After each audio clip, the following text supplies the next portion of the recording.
Ex-wife cheated on me with AP. Later tries desperately to look like my new girlfriend after her affair partner cheated on her. My 47M ex-wife, 48F, left me a year and a half ago for a guy who was married to her high school best friend. Some friend she turned out to be. Right? We had been married for 20 years and had what I thought were 2 children together. I recently found out that my 6-year-old daughter isn't mine. She's his. She knew this from day one of being pregnant and kept it from me. It's my name on the birth certificate, and I do intend to fight for custody, as this has been my daughter. The birth certificate is a legally binding document. She might not be my biological child, but she is still my daughter. Clearly, this affair had been going on for some time. Finding out was a kick in the teeth. When I asked her if it was him or me, she said, "It's him." Why? Because he can get it right back up after sex and go again. That's the only reason. Sex. Forget the fact that I worked 2 jobs to put her through school and continued to do so she could stay home and raise our kids and cheat on me. I gave up pursuing my dreams and music career for her so that she could pursue hers and have a family. They had always been the #1 thing in my life. My ex has always been a cold woman. She's bipolar and life wasn't always easy. Her outbursts and physical and emotional abuse were soul-crushing, but I endured it because I thought she couldn't help it. Turns out that wasn't entirely true. She admitted to friends that she often punched me because she felt like it or wasn't getting her way. My kids had witnessed, on several occasions, her striking and verbally abusing me, and each time I took it without fighting back, hating my kids for witnessing this. At one point, towards the end, she was angry at me for not taking out the trash the moment I came home and grabbed me by the neck, starting to squeeze while my son stood horrified, watching. I told her, "Our son will always remember this," and she let me go. I should have left long ago. I know this now. I'd like to think that, if not for my children, I would have, but I didn't want them to have a broken home and held on to the hope that someday my wife would go back to being the woman I fell in love with. I know now that those days are dead and gone, and had been for years. After everything came to light, my wife sat down with her friend, whose husband she was cheating with, and told her, point blank, "Yes, it's true. No, I'm not sorry." And then my wife got up and walked away. I was told this by her friend.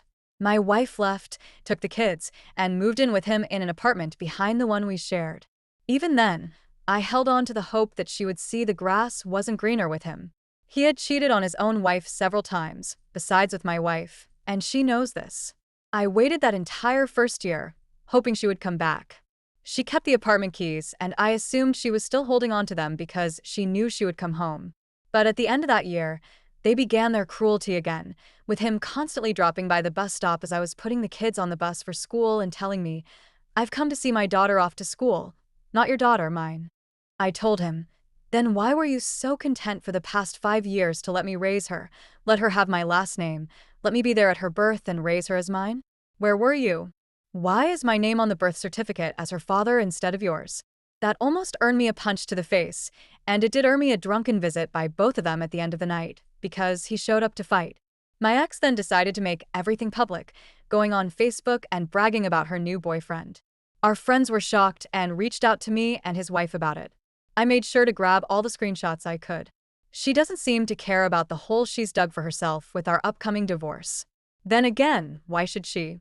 I already got her with a paternity test. At the end, I became self-destructive. I kept wondering what I could have done differently or better. She blamed me for not being around for her, but if I wasn't working 2 jobs, how could we have survived? I didn't clean when I got home because I was too tired, and she screamed at me about trash when our kids had colored on all the walls, torn down blinds, and put holes in the wall under her watch. But the not taking out the trash after working 16 hours was the problem.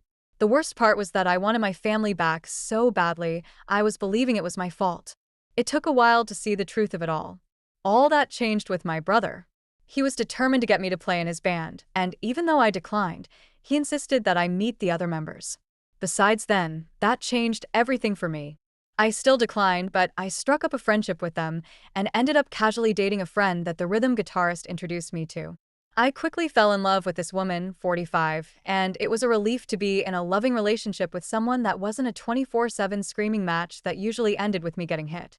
Now, throughout this time, as I've stated, my ex still had the keys to our apartment.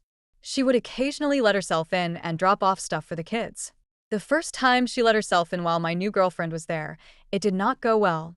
She called me that night asking me who she was and why she was in our apartment. I enjoyed telling my ex that my girlfriend was none of her business. She moved on and left me and was living with someone else. The last few months, my ex has become erratic over my new girlfriend and has even begun to stalk her. My ex sent my girlfriend a Facebook friend request and demanded that she accept it. When my girlfriend refused, my ex called me, screaming that I needed to tell her to accept it because she needed to see the kind of person my girlfriend was, that I'm having our kids around my girlfriend. My girlfriend grabbed the phone from me and told my ex that she doesn't need to add her as a friend.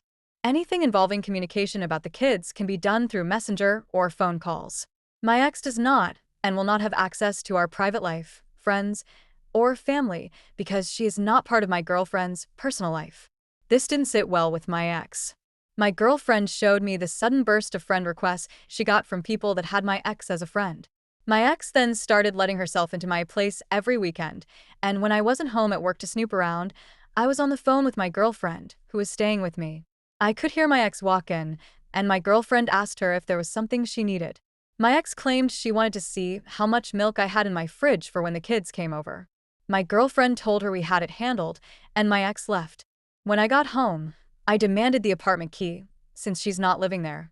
She then took my son's keys and made copies for herself. When my lease was up, my girlfriend asked me to move in with her so that we could distance ourselves from my ex. My ex did everything she could to hinder this, calling the police and telling them I was leaving with her belongings. When asked what was hers, she couldn't name anything in my place that was left that was hers. Now, we get the kids every other weekend, and I was told by my children that they're not allowed to talk about what they did with me because she doesn't want to hear it. That didn't last long. Now, she pumps my kids for all the information she can get. I'm sure it's jealousy. We live on the beach.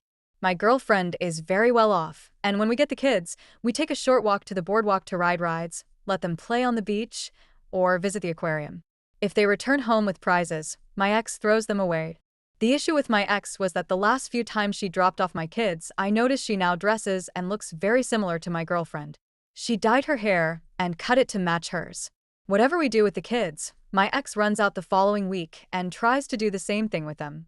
If we go to the beach, she takes them to the beach. If we go to the zoo, she takes them to the zoo. If she finds out what we had with them for dinner, she has to make the same thing and demands our kids tell her who they liked more. Last week, my son asked to live with us because he said my ex was crazy. You better believe I'm using all this in court. Just when I didn't think things could get any crazier with her, the other night, she starts texting me nudes. What the hell? My girlfriend was sitting next to me when they started coming in, and I immediately got defensive and told my girlfriend I didn't ask for them and that my ex and I aren't talking like that. I offered her my phone to go through to see for myself. My girlfriend looked at the pictures and asked for my ex's number, so she could text her. She asked my ex what she thought she was doing and told her to knock it off. My ex responded that she had her reasons. She was trying to get back at me for the new girlfriend, saying, "I need to show you how much I still want you. I'm your wife." This only confirmed what I've been suspecting all along, that she can't stand seeing me with someone else and that she's desperate for attention. She keeps texting me that I'm going to lose everything, but I know she's just projecting her insecurities onto me. I feel sorry for my ex. She thought leaving me for a guy who could get it back up after sex would be the answer, but she's been left high and dry. I can't believe how far she's gone to try to sabotage me, but at this point, I have nothing left to lose. I'm moving on with my life, and I'm not looking back.